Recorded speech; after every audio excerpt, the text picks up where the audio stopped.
నా పేరు సూర్యప్రకాశం. మా వారి పేరు మధుసూదనరావు. మేమిద్దరము మా చిన్నమ్మాయి రమాదేవి ద్వారా దీనిలోకి ఎంటర్ అయ్యాం. నేను చాలా పూజలు చేసేదాన్ని, కానీ వాటన్నిటికంటే కూడా పడిపోయినప్పుడు నా కాలుకి ఆపరేషన్ అయింది. నేను నడవలేని స్టేజ్లో ఉండగా వాళ్ళ ఇంట్లో క్లాస్ పెట్టారు. అప్పుడే నాకు జ్ఞానోదయం అయిందేమో అనిపించింది. దానికి కారణము పత్రిగారు ఒకరోజు నేను వెళుతుంటే, మేడం మీరు ధ్యానం చేస్తారా అని అడిగారు. నాకు టైం లేదు అని చెప్పానండి. ఆ సమయంలో ఆయన ఒక్కటేసారి నా నెత్తి మీద. నాకు అర్థం కాలేదు. తర్వాత మా అమ్మాయి క్లాస్ పెడుతుంటే వచ్చాను. ఆ క్లాసులో కూర్చున్నాను. అప్పటి వరకు నడవలేను. ఇంట్లోనేమో వాకర్తో ఈజీ చైర్తో నడుస్తూ ప్రయాణం చేస్తూ పని మనిషితో వంట చేయించుకునేదాన్ని. ఆ తర్వాత క్లాస్కి వచ్చి ఆ క్లాసులో కూర్చున్నాను. అంతే. ధ్యానం అంటే ఏంటో తెలీదు. ధ్యానం ఎలా చేయాలో చెప్పారు. అలా కూర్చున్నాను. గంట తర్వాత లేస్తే నేను నా చేతులు విడలేదు, కాళ్ళు కదలలేదు. నాకేం చేయాలో నాకు కళ్ళు విప్పడానికి రాలేదు. ఆ పరిస్థితులలో నేను గంట తర్వాత ఇంకో అరగంట చేయమన్నారు. అరగంటలో కొంచెం మళ్ళీ కళ్ళు తెరిచాను. ఎలా ఉంది మేడం అన్నారు. 80% నా కాలు ఆపరేషన్ అయిన కాలు నొప్పి తగ్గింది, అలా 60% తగ్గిందండి అన్నాను. తర్వాత మళ్ళీ అరగంట చేయమన్నారు. మళ్ళీ అరగంట చేశాను. ఇప్పుడు ఎలా ఉంది అన్నారు. నొప్పి పూర్తిగా తగ్గిపోయిందండి అన్నాను. అంతే. దీని అంతేదో తెలుసుకోవాలి. ఇన్ని రోజుల నుంచి ఇన్ని మందులు వాడినా కూడా అవ్వలేదు. దీనివల్ల ఎలా తగ్గిందో నాకు అర్థమైంది. ఆ రోజు నుంచి ఈ రోజు వరకు ధ్యానం చేస్తూనే ఉన్నానండి.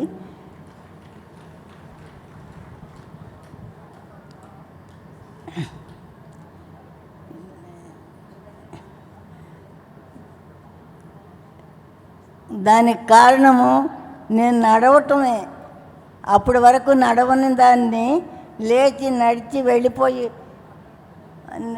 అమ్మాయిని పేరు పెట్టి పిలిచి నేను నడుస్తున్నానమ్మా అని దాన్ని పట్టుకున్నానండి. అంతే. ఆ రోజు నుంచి నేను చేస్తున్నాను. పూజలు చాలా చేసేదాన్నండి. పూజ రెండూ చేయటం మొదలు పెడితే మొన్న ఆపరేషన్ అప్పటికి చెప్పుతాను. మళ్ళీ ఈ మధ్య బిఫోర్ లాస్ట్ ఇయర్ ఆపరేషన్ అయిందండి.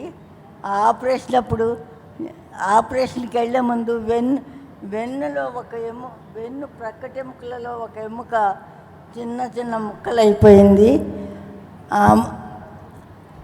ఆ బాధ తట్టుకోలేక ఆపరేషన్ చేయించుకున్నాను. ఇక నేను ఇంతేనా, శక్తి స్థలకు చేయగలిసిన నా పని అయిపోతుందా అన్నప్పుడు నాకు కళ్ళు మూసుకుంటే పత్రిసారు నాకు ఎదురుగుండా వచ్చి ఇలా రైట్ లాగా చెప్పారండి. నేను తర్వాత ఆపరేషన్ చేయించుకున్నాను. ఆ ఆపరేషన్ తర్వాత పడుకోబెట్టారు. అప్పుడు నాకు ఎదురుగుండా సారు ఇంకా అటు ఇటు ముగ్గురు నిలబడి ఉన్నారు. సారు నువ్వు భయపడకున్నట్టుగా ఏమీ లేదు, నువ్వు చేస్తావు అన్నట్టుగా నాకు సిగ్నల్ ఇచ్చారు. నా చేతనైనంత దీనికి చేయటానికి సిద్ధంగా ఉన్నాను.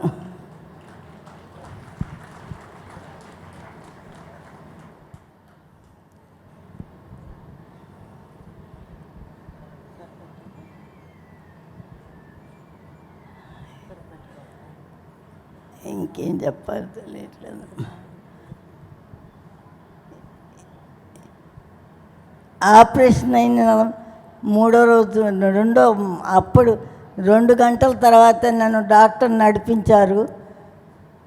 ఇప్పుడు చేయబట్టుకుని నడవగలుగుతున్నాను. వాకర్తో కూడా కొన్ని రోజులు నడిచాను, కానీ వాకర్ మానేశానండి. కాబట్టి ప్రతి ఒక్కరూ కూడా ధ్యానం చేయాలి. ధ్యానం చేస్తే దాని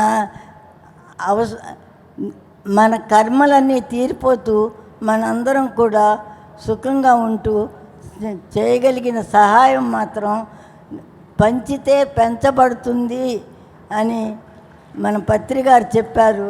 దాన్ని మాత్రం మనం మర్చిపోకూడదండి.